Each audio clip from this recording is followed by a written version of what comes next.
BNP বা অন্য কোনো দলের সাথে আসন ভাগাভাগির সমঝোতার দাবি সম্পূর্ণ ভিত্তিহীন। কোনো দলের সাথেই এনসিপি আসন ভাগাভাগিজনিত কোনো আলোচনায় যায়নি। ৩১ মে নিজের ভেরিফাইড ফেসবুক পোস্টে জাতীয় নাগরিক পার্টি এনসিপির দক্ষিণাঞ্চলের মুখ্য সমন্বয়ক হাসরাত আবদুল্লাহ এসব কথা বলেন। পোস্টে তিনি লেখেন, সম্প্রতি আমরা লক্ষ্য করছি একটি দলের প্রধান এক অনলাইন টকশোতে মন্তব্য করেছেন, এনসিপি কিন্তু পর্দার আড়ালে বিএনপির সাথে সিট নেগোসিয়েশন করছে।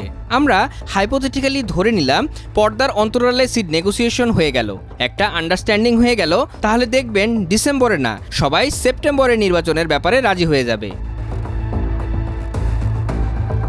তিনি বলেন, আমরা উল্লেখিত রাজনীতিবিদের প্রতি আমাদের সম্মান ও সৌহার্দ্যপূর্ণ সম্পর্ক বজায় রেখে বলতে চাই, বিএনপি বা অন্য কোনো দলের সাথে আসন ভাগাভাগির সমঝোতার দাবি সম্পূর্ণ ভিত্তিহীন। কোনো দলের সাথেই এনসিপি আসন ভাগাভাগিজনিত কোনো আলোচনায় যায়নি। কাজেই সম্মানিত ওই রাজনীতিবিদের বক্তব্য অসত্য ও বিভ্রান্তিকর। দল হিসেবে এনসিপি সারা দেশে সাংগঠনিক বিস্তৃতিকেই প্রধান লক্ষ্য রেখে কাজ করে যাচ্ছে। হাসরাত আবদুল্লাহ আরও বলেন, আমরা আরও লক্ষ্য করেছি উল্লেখিত আলোচনায় এবং অন্যত্র এনসিপি সম্পর্কে ভিত্তিহীন এক ইমপ্রেশন তৈরির চেষ্টা হয় যে দল গোছানোর স্বার্থে এনসিপি নির্বাচন পেছাতে চায়। আত্মপ্রকাশের পর থেকেই এনসিপি বিচার, সংস্কার ও নির্বাচনের রোডম্যাপ চেয়ে আসছে। এনসিপি বলে এসেছে, যেহেতু আওয়ামী লীগ আমলে ভুয়া নির্বাচনগুলোতে জনগণের ভোটাধিকার বাস্তবায়ন হয়নি, কাজেই আসন্ন নির্বাচন হতে হবে অবাধ, নিরপেক্ষ ও সুষ্ঠু নির্বাচন, যাতে জনগণ ভোটাধিকার প্রয়োগ করতে পারে।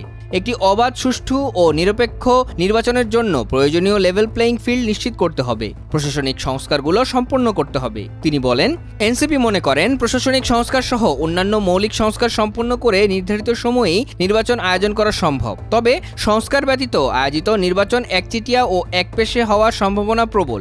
জনগণের ভোটাধিকার আদায়ের লক্ষ্যে এবছরের ডিসেম্বর থেকে আগামী বছরের জুনের মধ্যেই জুলাই চার্টারের ভিত্তিতে সংস্কার কার্যক্রমের মধ্য দিয়ে সুষ্ঠু গণপরিষদ ও আইনসভার নির্বাচন আয়োজন করতে হবে। পাশাপাশি বর্তমান অন্তর্বর্তী সরকার কর্তৃক প্রতিশ্রুত জুলাই ঘোষণাপত্র জারি করতে হবে।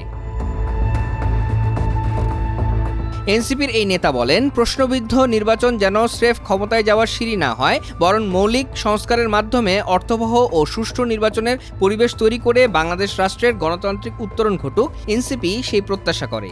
সংশ্লিষ্ট সকল পক্ষকে বিভ্রান্তি এড়িয়ে বিচার, সংস্কার ও নির্বাচনের রোডম্যাপ প্রশ্নে এনসিপি ঐক্যবদ্ধ থাকার আহ্বান জানায়।